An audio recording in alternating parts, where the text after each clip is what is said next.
But having a look at prize cam now, there's that little tech I was talking about. So Jake Cruwys, he's got that Ninetales GX in there. Has that mysterious guidance ability. It allows the player to, when they play Ninetales GX from their hand, to evolve their Alolan Vulpix. Search the deck for 2 item cards, which may not seem amazing, but when you're playing a deck that uses, so many item cards like Electro Power, Choice Band, Energy Switch, it's fantastic when you can get those combos off. Hey, consistency is key in card games, and Stephane with the Zoroark Lycanroc deck is the epitome of consistency in Pokemon. But the epitome of power we're starting to see is that Pikachu and Zekrom tag team. So to add that little bit of additional consistency with the Ninetales GX there, maybe could give Jake that little bit of added oomph that he needs to get over what could be an unfavored matchup because of that type weakness. And he is going to start with that Alolan Vulpix in the active with that Beacon attack. Stephane with the Zorua in the active. And we're going to see him try to set up very, very quickly here. And that is the hallmark of the deck. And straight away we see that new card, that Pokemon Communication that came out in Team Up. Great in a deck that plays lots of different Pokemon, because you might start with a Pokemon that you can't necessarily play on the first turn, and they'll use that Pokemon Communication to put that Pokemon back and find another one. It's a great way to also find a Tapu Lele GX, which allows you to play it down, use Wonder Tag, grab a supporter from your deck. Yeah, I'd say, as you were talking about Zoroark Lycanroc with its consistency, certainly another consistency card that they can add in. Yeah, which is almost why I'm a little bit surprised that the field is not entirely dominated by Zoroark Lycanroc, especially since Zoroark was just by far the most common deck at the end of last year in the World Championships and at the North American International Championships. But as more and more sets are released, as we're seeing all of these new awesome tag team Pokemon, it is only natural that players are going to want to switch things up and bring some new stuff, which is what we've got Jake Cruwys here with today. In fact, going into this tournament, I would have definitely said Zoroark GX paired with Lycanroc GX would be my pick for one of the best decks, possibly even first place.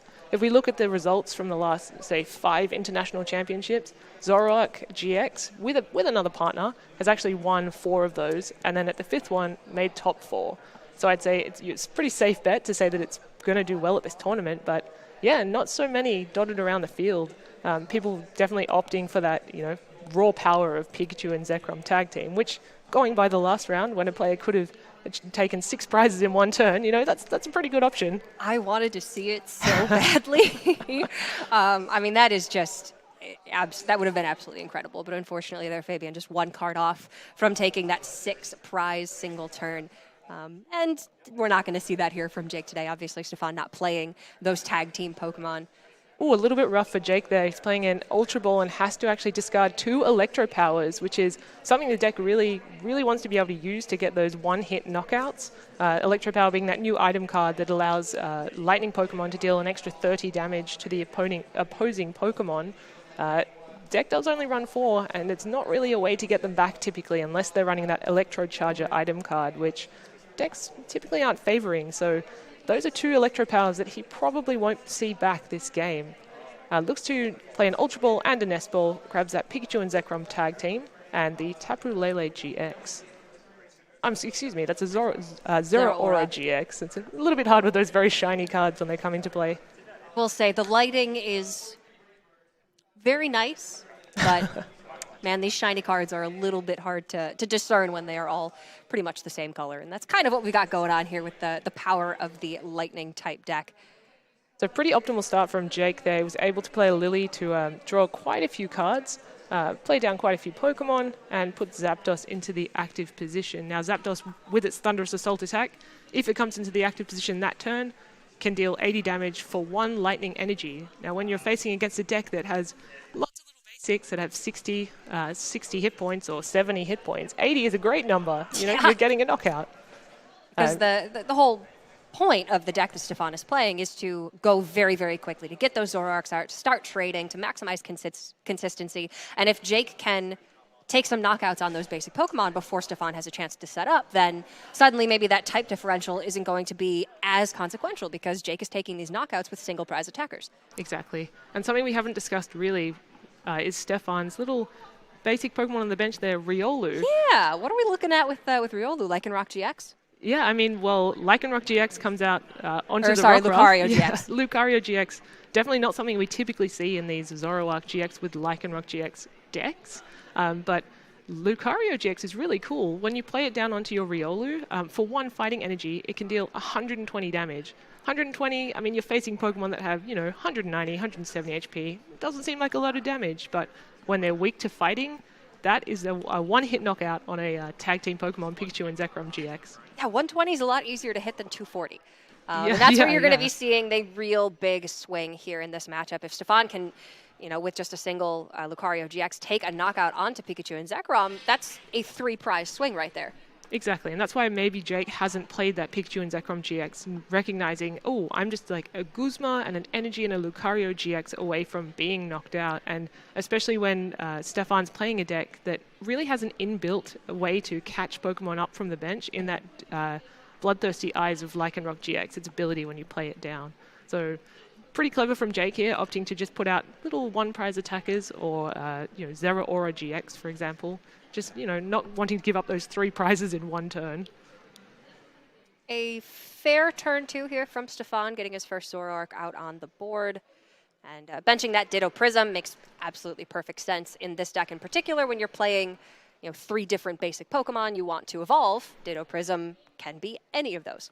Interesting interaction though. Lucario GX, it actually states you have to be able to evolve it from a Riolu to get the benefit of its first attack. And unfortunately, Ditto isn't a Riolu. No matter how much it tries.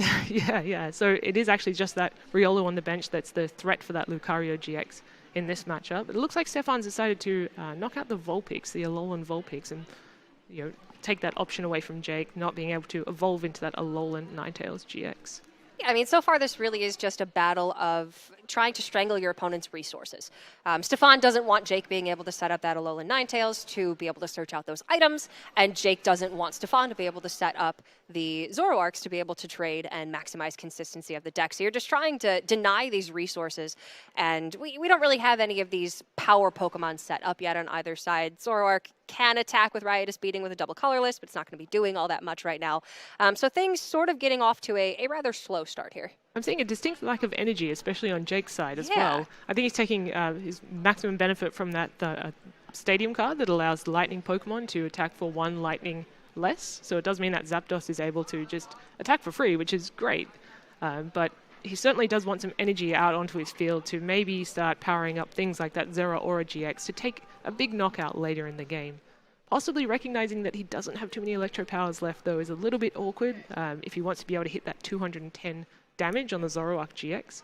But it looks like he's going for a Zapdos, possibly looking to maybe 2-hit knockout the Zoroark GX. Yeah, with the Choice Band here, that is going to be a fair option. 110 damage onto the Zoroark. And Stephane on his side here is probably... I mean, I'm not seeing too many Zoroark GXs on his side. It is a Zoroark GX deck, so I think he would like to get a few more of those into play. At least one more on top of that Ditto. He does pick up one off of the trade. Excellent trade. Such a great ability. Since Zoroark came into the format, I think it's just been a threat that everyone has to be aware of, and with that consistency, it's just always going to be seeing plays at different tournaments. Yeah, I mean, it's the fact that the trade ability is so strong and that it attacks for colorless. And the fact that Riotous Beating actually is quite threatening. So it's just the perfect support Pokemon, and it also can stand its own. And I think you have to really give Zoroark credit. It's still being played in a format where a lot of people are bringing fighting types to the board as well. And I mean, it is weak to that fighting type, and it still is able to hold its own and take these big wins at tournaments. That's going to be another knockout there for Stephane. That second Alolan Vulpix now taken out of the mix. Yeah, really not wanting to see that Alolan Ninetales GX, is he? It's deciding that that's quite a threat. And just says, you can attack me with these Zapdos. I'm okay with this. I'm not seeing any too big threats. I know you can only 2-hit knock me out, and not able to get those 1-hit knockouts. It looks like Jake now committing an Energy Zeraora and deciding, yeah, look, in the end, I probably have to be doing something with this Pokemon. It's unfortunate. He's taken a fair amount of time to sort of execute Plan B, but at this point he's starting to realize that maybe Plan B is going to be a little bit too slow, and he has to revert back to that Plan A. And that's a pretty good start from Jake there. I mean, he's found an Electro Power. He's able to attack with that Zeraora, especially with that Stadium in play. I mean, Plasma Fist is nothing to scoff at. 160 damage with that Choice Band, with that Electro Power. Yeah. I mean, that's a 1-hit knockout. That's what we were talking about. So sort of out of nowhere, this this big attacking deck with Pikachu and Zekrom GX tag team. It just found these combo pieces and able to, like you said, execute a plan B, which is something a lot of decks can't do, but this deck seems to be able to do quite well. It took a little bit of setup there and a little bit of fortune being able to find one of the 2 remaining Electro Powers in the deck after he did discard 2 of them with the Ultra Ball very early on. But a really important knockout there for Jake, going down to 3 prize cards and taking one of those trades off of the board. And stubbornly putting down another Alolan Vulpix, saying, come on, come and take the 3rd one. Show me your Guzma. Oh, interestingly, though, if Stephane does actually move that Zeraora out of the active spot, then it can actually use Plasma Fists again next turn. Yeah, if it touches the bench, then comes back out, then it is recognized as being a new Zeraora GX. Yeah, the effects are removed. Are we going to see the Lucario GX this turn, though? This is the prime turn. Zeraora GX is weak to fighting, and it isn't too many combo pieces that Stephane will need to be able to actually knock him out. There is actually very little that he can set up and work with now other than those 2 Zapdos. I feel like that Stadium card has been there this whole game as well, which is very fortunate for Jake. I'm not sure if Stephane actually plays counter stadiums, but I'm suspecting that he does. It's a meta where there's just not a lot of field blower, so stadiums and tool cards naturally are going to be much more resilient, but we were seeing a lot of Viridian Forest. Thunder Mountain obviously has been very popular. Yeah, I'm not sure there's many stadiums that people are looking to play. I mean, Lysander Labs was something that people were talking about as well. A little bit of Aether Conservation. Next turn, if Jake does happen to put down another Zeraora, or if, Pikachu and Zekrom tag team. All right, so we are going to see the Mallow.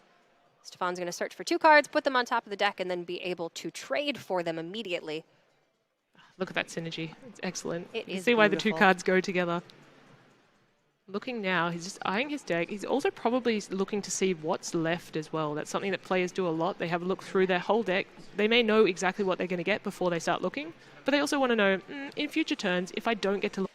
And so there we see the Lucario GX with its Aura Strike attack. If it's played that turn, it does 30 plus 90 more damage, and that is a 1-hit knockout on Zeraora, putting Stephane down to 2 prizes. Jake, you're having a little think about what does he want to send out? This Lucario was a card that was getting a lot of hype when it came out last year. It was just a promo card in a box, and a lot of players were trying to scoop him up very quickly, thinking this could be really good. And it never quite made the splash that I think players were expecting it to. But Stephane, I think, finding the perfect place for it here. In format where Zoroark GX, which is weak to fighting, is just running around rampant in every deck. Guzma up the Rockruff, put that Zapdos in the active for Jake. Viridian Forest for Lightning Energy. Yeah, he actually has to find energy now that that Thunder Mountain is gone. So, fortunately, Viridian Forest sort of does that for him. So it's a nice counter stadium to his Thunder Mountain. It's the best one he'd like to see. The power of those Prism Stadiums. Of course, you can only play one of them in the deck, and once it's gone, it is gone to the Lost Zone. But dang, it is strong while it is there. Yeah, if you get 4 or 5 turns of value out of it, like Jake did, sure, fantastic. So I believe the only way it can actually be removed is by a counter stadium. Yeah, which is even better, even more resilient. So players now down to 2 prize cards each. Looking at Jake's bench, he does have a couple of 2 prize sort of liabilities in Tapu Lele GX sitting down there. But I'm not sure that Stephane has a way to 1-hit knockout to take 170 damage on those Tapu Lele GX. So I'd like to think that Jake is safe this turn from being knocked out, but you never know with Zoroark decks. They have so many combos they can pull off, sometimes dangerous rogues from Lycanroc GX just kind of come out of nowhere with all these different pieces that they have. Yeah, those Leles are very fragile, but we were seeing them be more of a liability in the deck opposing the Pikachu and Zekrom because of that GX attack on Pikachu Zekrom, sniping for exactly 170 damage. For Stephane, it's going to be much more difficult to take these final 2 prizes, but he's just going to Acerola, pick up that Zoroark in the active, take the damage counters off of it, and then get that set up more safely in the back, very likely. More difficult to find the exact pieces that he needs. And you just have less bench space available because you want to have that Lucario down there as well. Yeah, definitely.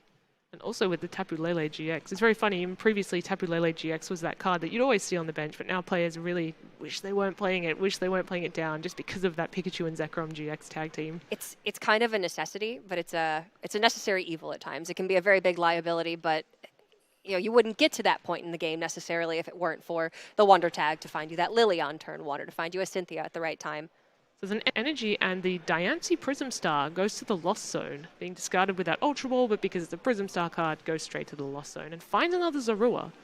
So deciding, yes, I definitely want to get some trades off next turn, just to make sure that I can get those cards that I need to potentially win the game. And in fact, that Lycanroc GX actually threatens a knockout on the Tapu Lele GX. That's what we were talking about. And Stephane just needs that one GX knockout to be able to close out this game. It's ended up being a very, very close one. And now that Wondrous Labyrinth throwing a wrench in Jake's game plan, making all of his attacks cost 1 energy more. Certainly means that he won't be able to get that Zapdos into the active spot unless he's able to find, energy switch. And then he's only dealing, 80 damage to a Pokemon. And that's not enough to get 2 prizes on anything on the side of Stephane. Yeah, Zapdos is more so the early attacker, the one that you're going to be using to take out an early Zorua, which we saw this game. But then, Jake needs to be cleaning things up with that Pikachu and Zekrom, with that Zeraora GX. And he, wisely, I think, has not benched a Pikachu and Zekrom yet this game because it is such a liability. But without that, suddenly his deck is having to operate in a much different fashion than he intends it to. Yeah, and I do believe that Lycanroc GX on the bench there is quite threatening. I think Jake needs to be able to deal with that this turn, or put something into the active position on Stephane's side that maybe he won't be able to get out of the active position. But opts to actually Guzma out that Lycanroc GX and attaches another energy, so he can attack with that Wondrous Labyrinth in play, and going to deal 110 damage with that Choice Band attached, saying to go to the active spot and force him to get all these pieces.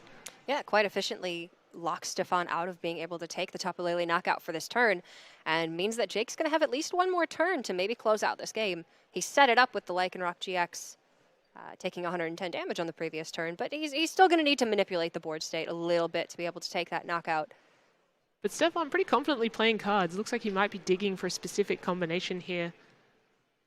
Like you said, there are some silly situations. Crazy things can happen when you're playing a Lucario GX, though. Whether that's a play to thin his deck or looking to actually attack with that this turn, but he's committing the double colorless energy to the Lycanroc GX and taking that knockout. Yeah, I'm trying to think. He is playing Diancie Prism, I'm assuming. He's got no bench space, though, so he couldn't go for a Lucario Guzma up the Tapu Lele and then like a Choice Band Diancie Prism for knockout. See, look at all these combinations. Look at all these possible combinations that Zoroark GX has available to it. Unfortunately, that Diancie Prism Star is in the Lost Zone. Yeah. Which there is a world, though, where you could deal 170 in a single turn. Loads of combinations. In fact, that could have been a play available to him. However, Jake here looking to possibly try to achieve that the knockout on the Lycanroc GX with that Zapdos. He's going to have to find a counter stadium, though. That Wondrous Labyrinth is putting in quite a lot of work against a Zapdos that requires 1 energy, and when he can only attach 1 energy. Decides to go for Mysterious Guidance here. Energy Switch. Ultra Ball, and those are 2 items that he can get off Mysterious Guidance with Alolan Ninetales GX. His cards go flying. I think Jake's quite excited to pull off this combination. I get it. I have Butterfingers myself. Finds those 2 cards. With that Zeraora on the bench, does mean he can retreat that that Alolan Ninetales GX for free. Energy switches to the Zapdos. Does he find an energy? The Wondrous Labyrinth is in play. He cannot attack with that Zapdos until it has 1 additional energy on it. And I think Jake got ahead of himself a little bit there. He was thinking that he had this game with just... He doesn't need to bring up a Tapu Lele. If he can just get the knockout on the Zapdos here, he's going to take game number 1. Yeah, I'm not sure if that Wondrous Labyrinth is actually affecting Stephane now, because he does have to commit multiple energy to Pokemon that usually just want 1 energy committed to them. Yeah, double-edged sword here. Wondrous Labyrinth affecting both players. Stephane, not many cards left in deck either, so trading at this point is a little bit risky. He's going to have to decide what he's going to play and what he's going to get rid of, and be quite selective about that, when usually with Zoroark you can just, discard cards willy-nilly and draw, whole handful of cards and then decide what you want to do, but it does look like he trades. A lot of what we're used to seeing with Zoroark is paired with Oranguru for the resource management, and to be able to just put all those cards back in your deck, you never have to worry about decking out, but this is a very different style of deck than Zoroark control. Yeah, certainly a very different situation, and Stephane, I feel, is finding it quite difficult to figure out what his optimal play is going to be this turn. Does only need 1 prize card. On has to be assuming that Jake will be able to find it. Stephane looking through his opponent's discard pile just to see what options are still available to Jake. You know, it helps you decide what you want to do on your turn if you know what your opponent has available to them as well. Asking to see how many cards Jake has in hand. Yeah, looking at different things like, you know, the energy switches that Jake has played or the energies he's played or electro powers, for example, just to say, how much damage can you do next turn if I promote this Pokemon or do this? Yeah, I would imagine it's primarily looking at energy counts here and seeing what the likelihood of Jake having that lightning energy is. Because you think he would have played it if he'd had it in hand last turn. Yeah. It was actually, he played one, then an energy switch.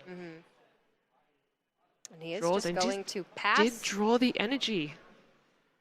But now he needs a way to get that Zapdos back onto the bench and then back into the active position because he did promote it last turn. With all these conditional attacks, they don't just do damage anymore. You have to do multiple different things to be able to achieve them. And this is, again, this is all stemming from Jake thinking that... That's true.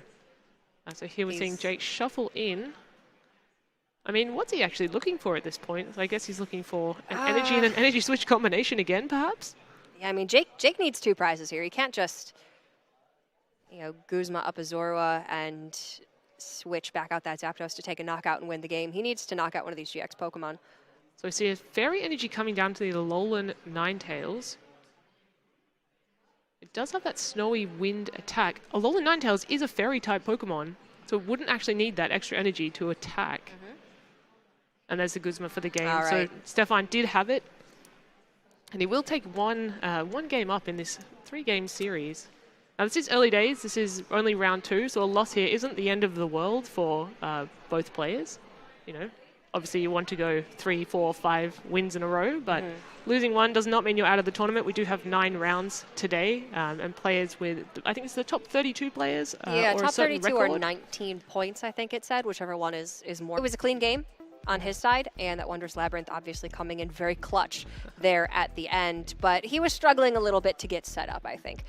Those Zora knockouts very early on were sort of putting him in a position where he just couldn't trade as much as he wanted to. So I do think that Jake could have won that game when necessarily, you know, maybe he shouldn't in this matchup, and sort of shot himself in the foot there a little bit, not understanding the interaction with Wondrous Labyrinth and the Zapdos there at the end. But, I mean, when you've got all these things happening, obviously he was very excited. He was making a lot of intricate moves that turn. To even be able to attack with the Zapdos, you know, sometimes you forget about these little disruptions. And you're on stream at an international championships. It's a sort of quite stressful thing to be doing. You really want to play your best and, you know, get the win, but sometimes it means you just miss.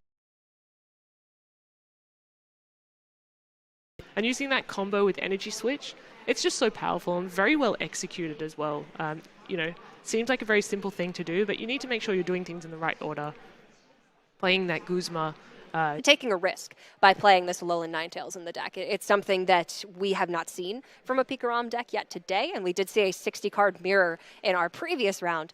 So will that Ninetales make a difference in this matchup in Game 2? We're going to find out. Yeah, it'll be really interesting to see. Actually, in Jake's prize cards we just saw was that Tapu Koko Prism Star.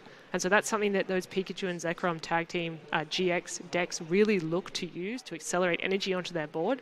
Having that in the prize cards is a little bit awkward for him, perhaps. Perhaps he's relying on having it, being able to use Nest Ball to find that card out. But, you know, he'll find out probably now as he's searching his deck that it is actually prized. It is one of those cards you definitely look for and you want to know if you have in your deck. Starting with the Zero Aura GX, typically you don't want to start with the GX in a lot of these decks. A lot of the decks we're seeing, you know, having Tapu Lele GX in the active spot or the Ultra Necrozma GX in the active spot. Not something they ever want to see, but in this case, Zero Aura GX, because of its Thunderclap Zone ability, not a terrible thing to have in the active spot. In fact, it's this utility card. You definitely want nothing that Stephane puts on the bench is really safe from Zapdos. He has to recognize, you know, I need to put down multiples of these basics to make sure that they're still there for the next turn. Otherwise, Jake, you know, if he has that Guzma, he's probably able to get a one-hit knockout on all of them. Stephane pretty much doing the same play, playing a Nest Ball, looking through his deck, having a look to see what is prized, what is still available to me, and then probably going to try to find a few basics to put down this turn. As we talked about, he has so many of those stage 1s that evolve from those basics. Finds the Zorua. Hopefully you'll get out multiple Zoroark GX this game at the same time. Yeah, he would love the ability to just cycle through his deck much quicker than he did in the previous game.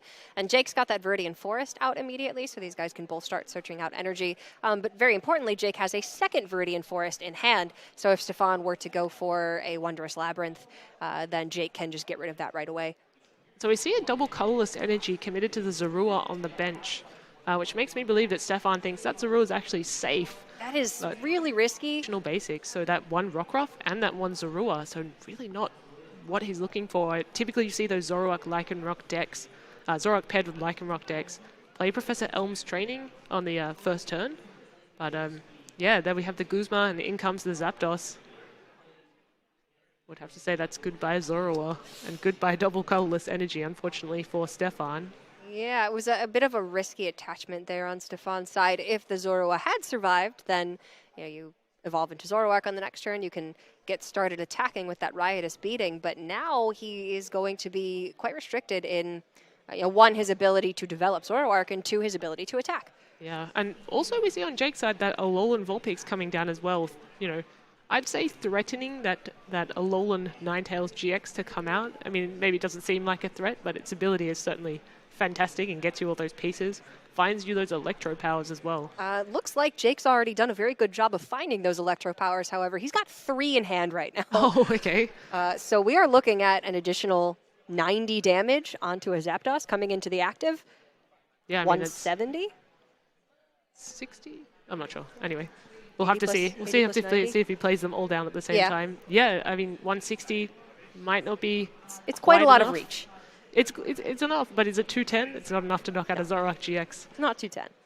But we're going to have to see. Here come the basics. These are the basics we would have liked to have seen. It's interesting that Stephane is discarding that Absol, that Absol from Team Up matchup, because it actually gives the Lightning Pokemon free retreat. Just straight up, which is incredible value. Yeah, not actually affected by Absol. So we'll see here, Jake, is he able to get that combination going? He does find the Guzma again and targets down Rockruff. Rockruff with an energy that Stephane attached on the previous turn, and that's 2 massive knockouts early on. Obviously, just single prize knockouts, but being able to, again, choke out those resources from Stephane, prevent him from evolving into these powerful attackers that he has access to, and... Yeah, 15 minutes is probably enough time to maybe play out a game 3. I'd say at the rate this game is going, it probably will be. So hopefully there will be a result there. Looks like here we see Stephane opting to use the second effective Rescue Stretcher to shuffle 3 Pokemon back into his deck. We are sort of seeing Stephane move into the mid stages of his game plan here, where he's got these basics sticking. Finally, he's lost a couple of important ones, but he is going to be able to evolve and maybe start attacking with Zoroark or maybe with... To accelerate energy onto your board. I'm not sure if it's worth a bench space when it's only shutting off that ability. But then again, it's also shutting off Zeraora GX. So, I guess it does seem a little bit more valuable. Yeah, I guess he's opting to use that Ditto to evolve into one of those stage 1s that we're talking about instead. Okay, Wondrous Labyrinth coming into play for Stephane. Going to make these attacks cost 1 energy more on both sides. And we saw that do quite a bit of disruption for Jake in the last game, so much so that he went to attack with his tag team that, has Electro Powers, has Choice Bands, things they can do to draw those cards using that supporter. Yeah, we're not seeing very heavy supporter lines of it in these decks, but 1 or 2 copies here or there makes it a really nice late game supporter. Yeah, it's quite nice to draw all these combinations of cards that you need. It means that you can keep some cards in your hand and then hopefully draw into the other pieces rather than shuffle them away with a supporter such as Cynthia and then hope to get the pieces. Then you can, make sure you have a couple in hand already. But there we see the Alolan and Jake now down to 2 prizes. And you know what? Because he took down those little basic Pokemon at the beginning of the game, that has really benefited him now. He's really got that prize lead. And looks so much so that Stephane's going to scoop here, knowing that there's enough time on the clock left for a full game 3. But Jake had a much better time navigating game number 2 here, able to take down a Rockruff and a Zorua very early on, take a double colorless out of play, take a fighting energy out of play, and then there with just that 1 Zoroark knockout from the Zeraora GX, Stephane knew there wasn't going to be... realistic and know that the game is timed, and you want to try to get those 3 games in within the time limit allotted. I'd say Stephane this time, he's able to go first. The player that loses the game in the series is able to decide whether they want to go first or second, and most players will opt to go first because it gives them a turn to set up and get the pieces that they need before their opponent can. So I do believe we will see Stephane go first in this match. We'll have to see if he's able to get multiple basics into play. I haven't seen that yet from this deck, and I want to see it. His hand does have... Oh, we see that Pikachu and Zekrom tag team Pokemon into the active. You would have seen in the last 2 games, Jake never played it because he knows it's 3 prizes I can give away to 2 of Stephane's Pokemon when they attack. Talk about a liability here, but Jake forced to start the Pikachu and Zekrom. He didn't have another choice. Pokemon communication for Stephane. He's going to trade a Pokemon from hand for a Pokemon from the deck. And so he opts to get rid of that Ditto Prism Star. And with that Pokemon communication, like we were talking about, you can get rid of any Pokemon and you can find something like a Tapu Lele. So Pokemon communication, in that sense, kind of becomes a supporter through Tapu Lele's Wonder Tag ability. Yeah, and you're not actually losing any resources. You don't have to discard the Ditto Prism, send it to the Lost Zone. You put it back in the deck knowing that you can still find it later on. And that's exactly what Stephane's gone for here. He's gone for the Tapu Lele GX and decided to get the Lily as well. Lily being a great supporter to have on your first turn. You know, if it's your first turn, you play... That if Jake had a Zapdos in hand or any other basic Pokemon, he would have played it. Yeah, definitely playing around what he thinks Jake has. And also probably saying, okay, come and knock out this Rockruff. That means you're playing Guzma for your supporter on the first turn of the game. It's not ideal for you, Jake, so, you know, daring him to do so. I mean, Jake does have access to different Pokemon. Playing Viridian Forest now, discarding a Lightning Energy to get another Lightning Energy. Now, just throwing back to Jake's prizes, we did actually see the... Similar to what we saw in the last game, it's enough value, and it is just necessary. So there is a pretty interesting play that Stephane possibly has available to him here. He can find Lucario GX, bring that Pikachu and Zekrom tag team into the active spot, and knock it out with 1 energy. So that would be a turn 2 take of 3 prizes. It comes down to whether or not he can find the exact pieces he needs, but when you're playing something like Zoroark GX, which has the trade ability...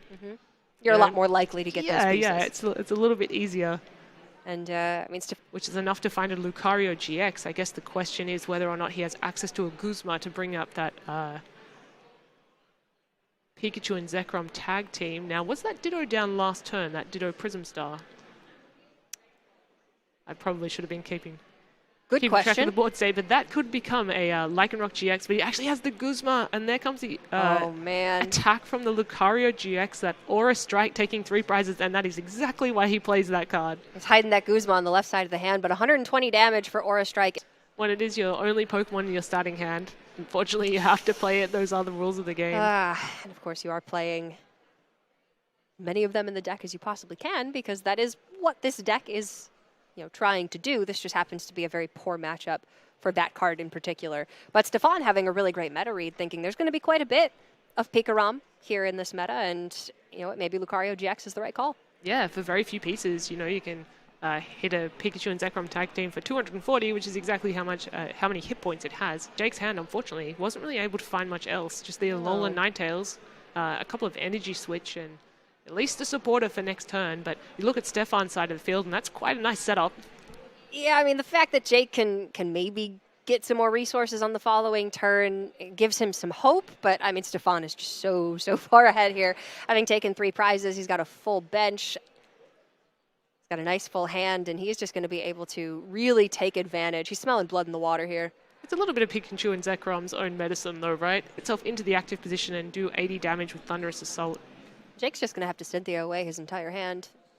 Nothing that he wanted to play there. Just get a fresh 6 and hope that he can make something happen. But without the abilities on basic Pokemon, with Stephane being able to trade twice every turn and having, potentially another Lucario ready to go on the next turn, things are looking pretty grim here. So here we go, Cynthia take 2, and Jake actually finds the Tapu Koko Prism Star with Dance of the Ancients ability. Him having to get creative in game number 1, but this is him having to get a little bit desperate. He just does not have access to Plan A, which is Pikarom. We saw that blow up in his face very early on this game. He now doesn't have access to any of his abilities, and he's having a really difficult time moving these Zapdos around to be able to even deal effective damage. Yeah, Plan C, right? We're up to Plan C. We're up to maybe attacking with our Tapu Koko Prism. Unfortunately, we're seeing attacking with Zapdos for 10 damage, so not ideal. Not ideal. Unfortunately, that Zapdos has trade. They can just trade and put their hand size back up to, you know, what they want it to be, while their opponent, unfortunately, is stuck on 4. It's supposed to be an equalizer, but of course, Zoroark is never going to use it that way. It's going to use it as a disruptor for the opponent, and then they are not going to be sticking at 4 cards. And we see a double colorless energy for Stephane, as well as a Lycanroc GX picked up. No Rockruff in play, though, so we're not going to see Bloodthirsty Eyes. That Lucario as well. Oh, no, it's a Lucario GX. My mistake. If it does come into the active spot, we'll do the tournament, really, but there's a choice band and there's an Electro Power. This Tapu Koko is on fire. I mean, it is 120 for 3 energy. It's not terribly efficient, but looks like it's going to get the job done. But wait, there's more. Mysterious Guidance was played. So Jake is able to get another Electro Power. We see a Rescue Stretcher for another Zapdos. He has a hand of 0 and he's all in on this Tapu Koko Prism Star. He's going to take a couple prizes here, and he needs them to be good. He dodges Thunder Mountain. He dodges the Lily. He would have loved to have both of those. Just able to be doing, 80 damage. Did use most of his Electro Powers on that Tapu Koko Prism. Stephane down to just 1 prize card remaining. He's got the Rockruff on the bench ready to evolve into Lycanroc and be able to bring up a Pokemon from the bench if he wants to get a knockout that way. But with that Zapdos in the active, can just try and find a knockout there. Yeah, it's just pretty much a Guzma and a double colorless energy away from knocking out a benched Zapdos if he does want to go with that route. Exact pieces to get him what he needs. Doesn't have a bench space open, unfortunately, to use Tapu Lele GX. Can't use it anyway because of Power of Alchemy, so he's got to rely on his trades to be able to draw through his deck and find the exact pieces. I do think that even if Stephane doesn't find exactly what he needs this turn, he's so far ahead at the moment that it's quite difficult for Jay to come back. But I mean, we just saw an amazing Tapu Koko Prism knock out a Lucario GX. That was sweet. So you never know what these decks could pull out with these sweet combinations like Mysterious turns of the game, but I do think we are going to have a conclusion. A Lily off the top, though. That the is a dream nice is still deck. alive. That is a very nice tough deck. Plan C is still alive. Plan C's looking spicy. And so we see draws 4 with the Lily. Probably not exactly what he was looking for. Nope. He didn't commit the Lightning Energy because he very likely wanted to put it on something that isn't on the field right now. Did not find anything else. Decides to commit it to the Alolan Ninetales GX. Zoroark, Lycanroc. We've got that Lucario GX in the deck as well, but doing exactly what Stephane intended it to do here, getting the Pikarom, the Pikarom matchup, and then being able to take 3 prizes there for just a single fighting energy in game number 3. You can see the potential power of the tech in this deck for Stephane Ivanoff. So maybe remaining loyal to the Zoroark, Lycanroc deck here, really paying off